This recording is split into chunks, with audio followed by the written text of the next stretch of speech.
Impact डालने के लिए जो विजुअलाइजेशन की मैं बात कर रहा था वो यहाँ से असर डालती है। इस रिंग को हमने स्थिर रखा है और यह भूपर्पटी जिस पर हम रहते हैं वहाँ हमने मेंशन किया हुआ है, यहाँ हमने बता दिया। इसको स्थिर रखते हैं और सेकेंड वाली मेंटल को और थर्ड वाली क्रोड को हम बाहर ले आते हैं। इसलिए बाहर ले आते हैं कि बच्चा हमारा इसको अच्छे से विजुलाइज कर पाए। तो अगर हम इस भूपर्पटी को स्थिर रख के इसको बाहर गए तो आप देख पाएंगे कि ये 3D इम्पैक्ट उभर के आ रहा है। ये अपने स्थान से आगे आ रहा है। ये अपने स्थान से आगे आने का मतलब है कि बच्चे को हम ये क्लियरिटी दे पाएंगे कि जो ही हम 35 किलोमीटर के नीचे जाते हैं तो हमें एक लेयर दिखाई देती है, वो रेडिस होती है और वो मेंटल कराती है और बाइफरकेट होती है 2 पार्ट्स। और पहला जो है 700 किलोमीटर का उसका रेंज है और दूसरे का रेंज जो है वो आप यहाँ देख पाएंगे, यहाँ 2900 किलोमीटर का रेंज है और वो यहाँ आता है। और इसकी विशेषता ये है कि चूँकि ये वाली रेंज भरी है, इसमें सिलिकॉन और सिलिकॉन के साथ साथ एल्युमिनियम के दिखता है, इसलिए इसको सियोल नाम से भी जाना जाता है पहली लेयर। और दूसरी जो लेयर है जो मेंटल है, इसमें सिलिकॉन के साथ साथ मैग्नीशियम की प्रचुर मात्रा होती है, इसलिए इसको सीमा भी कहा जाता है। दूसरा इसका सेकेंड लेयर सीमा है।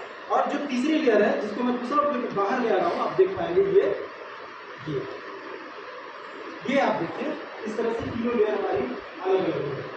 तो इसकी विशेषता ये है कि ये सबसे अंदर है और जब हम चलते हैं ऊपर से 5150 किलोमीटर नीचे जाते हैं तब फिर हम इसको देख पाते हैं। और ये भी बाइफरकेटेड होती है 2 पार्ट्स में। पहली पार्ट में इसके आउटर इसकी क्रोड होती है और इनर क्रोड होती है। इनर क्रोड को पाने के लिए आपको 6371 किलोमीटर तक नीचे जाना होगा, जो संभव नहीं है, लेकिन एक विजुअलाइजेशन है वहाँ पर हमारा ये स्थित है। आप देखते हैं कि इंटरेस्टिंग इसकी जो स्पेशल कैरेक्टर है वो क्या है। स्पेशल कैरेक्टर इसका ये है कि यहाँ 2 जोन है, एक लिक्विड जोन है और एक सॉलिड जोन है। अब क्यों है लिक्विड जोन सॉलिड, थोड़ा सा विज्ञान इसमें लगा हुआ है, सामाजिक विज्ञान में। इसलिए लिक्विड जोन है कि यहाँ जो टेम्परेचर है वो हायर है, वो टेम्परेचर हाई है, प्रेशर लो है। इसलिए जो मेंटल का ये वाला रीजन है, बायक्रोड वाला रीजन, ये तरल अवस्था पर, यहाँ मैंने लिखा है तरल अवस्था पर आ जाता है। और जब हम नीचे चलते हैं सॉलिड जोन की तरफ, आंतरिक भाग की तरफ, तो यहाँ पर क्या होता है, प्रेशर ज़्यादा हो जाता है, कंपेरेटिवली टेम्परेचर लो हो जाता है। इस वजह से ये एरिया सॉलिड हो जाती है। तो जो ये स्टेट है, ये सॉलिड स्टेट है, जो आप देख पा रहे हैं बाहर निकला हुआ है, पूरा का पूरा सॉलिड स्टेट है। अब देखते हैं कि इसका स्पेसिफिक कैरेक्टर क्या है।